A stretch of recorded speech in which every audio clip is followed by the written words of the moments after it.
Hello and welcome to another update video about GALA. In this video I would like to take a look at the indicators that we see on the GALA chart on different time frames. Before we start, we can see that GALA is still in this very large descending wedge. It has been in this wedge, which is considered generally a trend reversal pattern. It has been in this wedge since June, in June. And in May we had that significant low. That, however, I mean, this is the Binance chart. I know that this low has been different on different exchanges. However, it doesn't make a great difference to where we are now. So we are moving down in this wedge. Overall, GALA has dropped a lot. And this is more than many other coins. Yeah, there's no way around it, that's fact. However, that doesn't necessarily mean that GALA, will go under, because a lot of coins are doing that in their first bear market. It's just important to be aware of the risk and to be a little bit cautious. So, as I always say, with coins that are down that much, if we had a traditional company, a stock company, either that company would most likely go bankrupt, or you would get a lot of restructuring, or the CEOs would resign. In the crypto market, that's of course different. It's a new segment.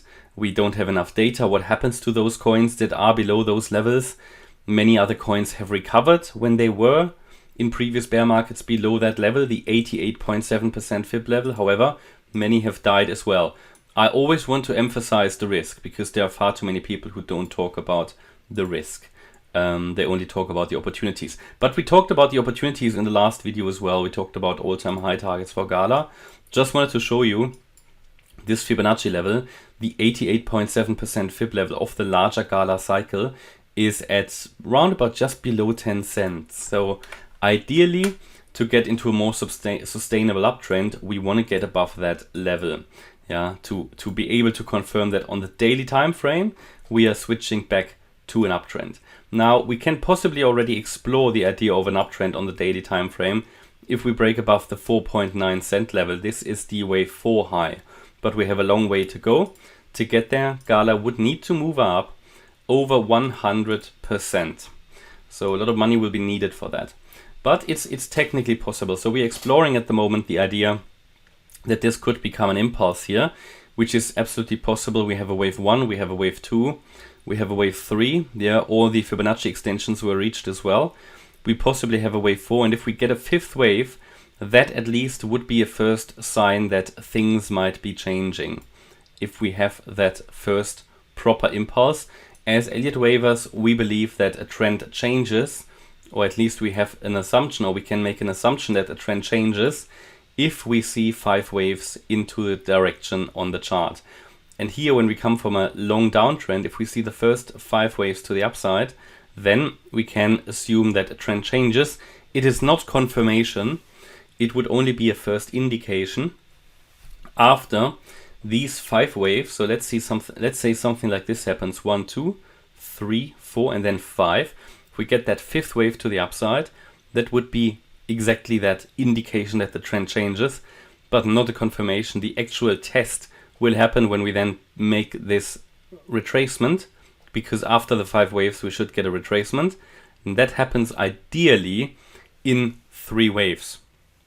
And if we see this 3-wave retracement, that would be a really good confirmation that the trend has shifted. We then need to hold the 78.6% retracement, and again, obviously I don't know where to choose the top at the moment because we haven't really peaked yet. At least not if we want to assume 5 waves. But let's say we get to 2.8 cents. The 78.6 retrace is at 1.8. So that means in any retracement we should not drop below that level. If we do, it will mean we are going to make a new low with a high likelihood. It happens in 90% of cases if we lose this Fib level here. And then it means that most likely we are going to make a new low as well, which is still my primary expectation. However, it could be that we are going up a little bit further before we actually come down. Now, I'm happy to explore the idea that we could have a low already in, which means that all of this here could just be a larger bounce, like a large ABC. That's also possible. So, you need to understand that really there are various possibilities for corrective wave patterns here that could still unfold. I mean, all of this could also morph into a channel, not stay a descending wedge. That's possible as well. What's just important to understand is that until we don't get a meaningful higher high, and at the very least, I would like to get above this wave 4 high from the 30th of October, which is here around 4.88 cents. Yeah. Until that happens, all of this could just be a corrective wave and would still lead to another low. We need that significant breakout, and until it happens, we can't really say it will happen. You know, nobody knows the future. We can only analyze what's in the chart. Especially a coin that has dropped so much. We're in the very, very early stages of a possible trend reversal. We're not even in a bottoming process yet, because we haven't even really slowed down the downtrend. So yeah, here on this chart we need to be careful. I'm just saying, and skeptical, which doesn't mean it couldn't go up further, but it means we need to observe it very closely. And I'm currently observing here the idea that we might really have those 5 waves up, because the pullback is currently looking corrective. So the target, or the area that definitely the chart needs to hold, is, and I said it in the previous video, the 2.15 cent level. The ideal target for the 4th wave is still the 2.2 cent level. That remains from the last video. That's the ideal target for a wave 4, the 38.2% retracement. And then even if we lose that, we still have the 50% retracement. As long as we're holding that, it's all good. But if we go below that, it may lead to a drop to that 1.9 cent level down there, the 78.6 retrace.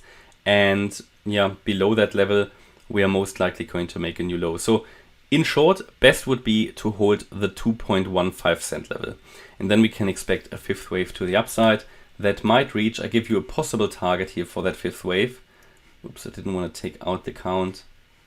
I give you a possible target in that we take the length of the 3rd wave. Let's say we go down to the 2.2 cent level to calculate. We have to assume the low somewhere. And then a target would be the 2.74 cent level. That would be pretty much the top of the wedge pattern. Now let's take a look at some of the indicators. Especially long term is interesting, because this is really what's meaningful. Now we don't have a monthly, because the chart history isn't long enough. The 2 week is also not useful. On the weekly chart, that is the first where we have some data. We currently see on the weekly chart that the bullish momentum on the MACD is increasing again. Now that's an interesting sign. On the weekly we also see a bullish engulfing candle. Now saying that, the weekly candle isn't closed yet, but it's looking good. Now this would be the first time since a significant decline that we have a bullish momentum increase on the MACD, but it's too early. We don't have enough data points to say the trend has shifted. And a bullish crossover on the RSI, so it's worth observing that on the weekly. Again, it's not substantial enough to really say, oh yeah, we're definitely going to go up, but the trend currently starts to support further upside, which is in line with the idea that we might have a small impulse emerging there. The 4-day chart also, avoids here a bearish crossover. That's good, but if the bearish crossover happens, because we're not out of the woods yet, that would lead most likely to further massive declines. The RSI is also pushing here to the upside. So generally the indicators are reflecting here further upside and are supporting further upside. The next one would be the 1-day chart. Here we also have still bullish momentum increasing. However, here it's time to be cautious, because we are nearly in the overbought zone above 70 of the RSI. So yeah, it would support still, I think, higher. But as soon as we get above 70, things are getting a bit tough, because the only time that GALA managed to stay above 70 was back in November 21. If it always broke down before that, so be aware of that.